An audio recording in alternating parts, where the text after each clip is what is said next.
The Disney Store was once a magical destination that captured the hearts of children and adults alike, offering an immersive retail experience filled with beloved characters, colorful displays, and exclusive merchandise that couldn't be found anywhere else. For years, stepping into a Disney store felt like stepping into the world of Mickey Mouse, Cinderella, or Star Wars.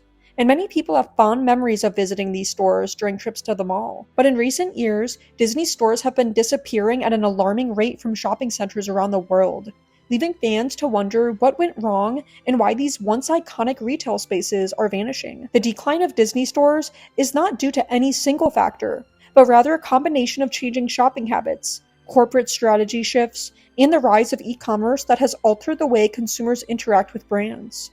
To understand the full picture, we have to go back to the origins of the Disney store concept and how it became a retail powerhouse before ultimately facing the challenges of a new retail era. The first Disney store opened in Glendale, California in 1987, designed as a place where fans of all ages could experience the magic of Disney without having to visit Disneyland or Walt Disney World. It was an innovative idea at the time, blending themed entertainment with retail in a way that few brands could replicate.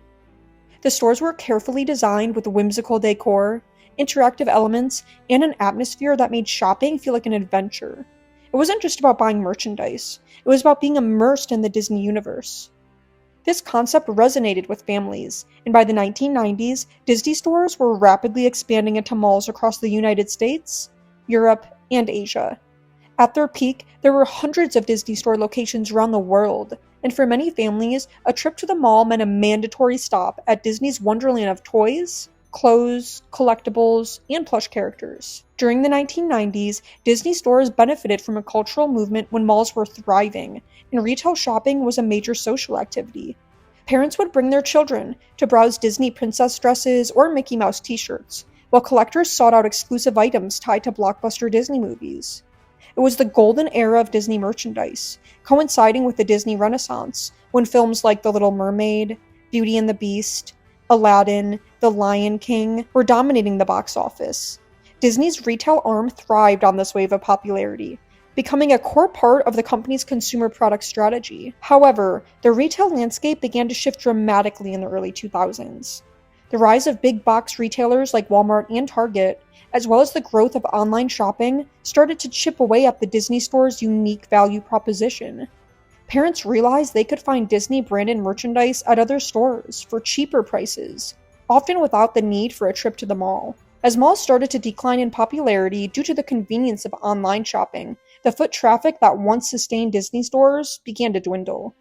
The company also made missteps during this time, including selling off and later repurchasing the chain, which led to inconsistent management strategies and store layouts that didn't always resonate with consumers. Another factor in the decline of Disney stores is the changing way people engage with brands. In the 1980s and 90s, owning a physical item from Disney felt like a special connection to the brand. Today, Disney's global reach through streaming platforms like Disney Plus and its powerful theme park experiences have made the brand omnipresent in people's lives. Disney no longer needs to rely on small brick-and-mortar stores to build brand awareness. Instead, the company focuses on massive flagship stores in key cities, like the World of Disney locations in New York, London, and Orlando, which act as both retail spaces and tourist attractions. These flagship stores offer a level of spectacle and variety that smaller mall stores simply can't compete with, and as a result, many of the traditional Disney stores have been shuttered to consolidate efforts around these high-profile locations.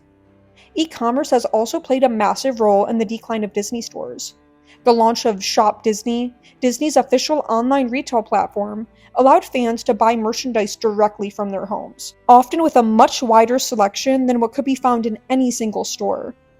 Online sales also eliminate the need for the high overhead costs of maintaining physical stores, which has become especially important in an era when retail rents in malls are expensive and consumer traffic is unpredictable. For Disney, it makes more financial sense to invest in digital platforms and large, high-traffic stores near theme parks rather than maintaining hundreds of smaller locations in struggling malls. The COVID-19 pandemic accelerated the shift dramatically. When malls were forced to close during lockdowns in 2020, Disney stores faced massive losses in foot traffic and revenue. Even after restrictions eased, many shoppers had grown accustomed to buying everything online, including Disney products. In 2021, Disney announced that it would close around 60 of its North American stores as part of a larger plan to prioritize e-commerce and flagship locations. For many longtime fans, this announcement felt like the end of an era. The closures continued in other regions, with stores shutting down across Europe and other international markets as Disney streamlined its retail operations. While the decline of Disney stores has been disappointing for nostalgic shoppers, it's also reflective of broader trends in retail. Many other mall-based specialty stores, from toy retailers to clothing brands, have faced similar challenges as consumer habits have shifted. Malls themselves are struggling to stay relevant, and as anchor stores and food courts close, specialty stores like Disney have less incentive to remain in those spaces. Instead, Disney is focused on creating experiences that can't be replicated online, such as the immersive retail environments in its theme park stores and flagship locations. This shift represents a larger corporate strategy aimed at making every touchpoint with the Disney brand an event, rather than just a shopping trip. It's also worth noting that the decline of Disney stores doesn't necessarily mean that Disney merchandise is any less popular. Disney products remain in high demand, from collectible pins to Marvel and Star Wars merchandise. The difference is that consumers now have countless ways to buy these products without setting foot in a Disney store.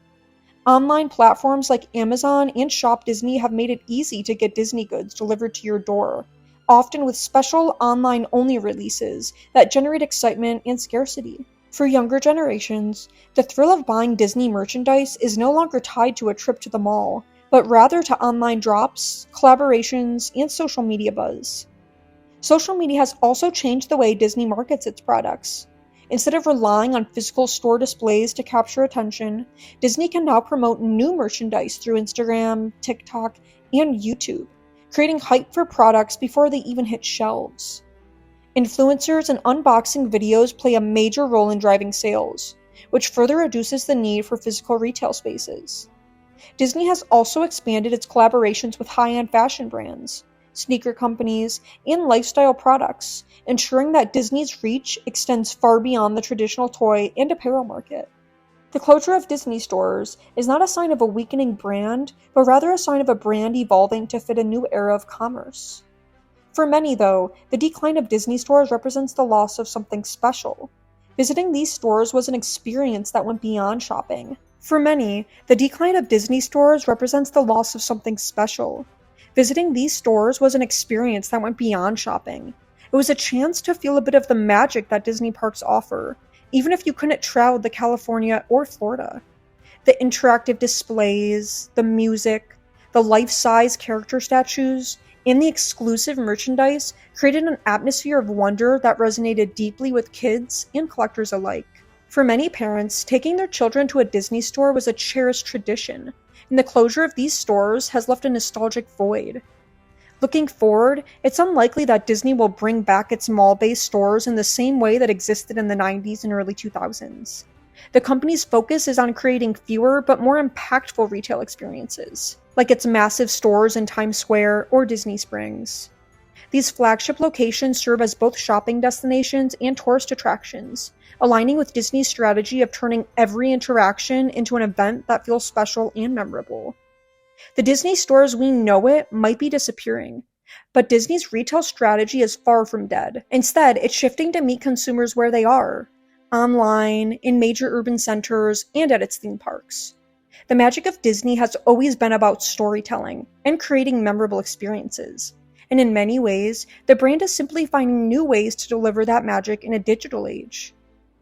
The decline of Disney stores is the result of a perfect storm of factors, including the decline of malls, the rise of e-commerce, and Disney's own strategic shift towards digital platforms and flagship experiences. While it's bittersweet to see these iconic stores disappear, the move reflects broader changes in how we shop and how brands connect with consumers.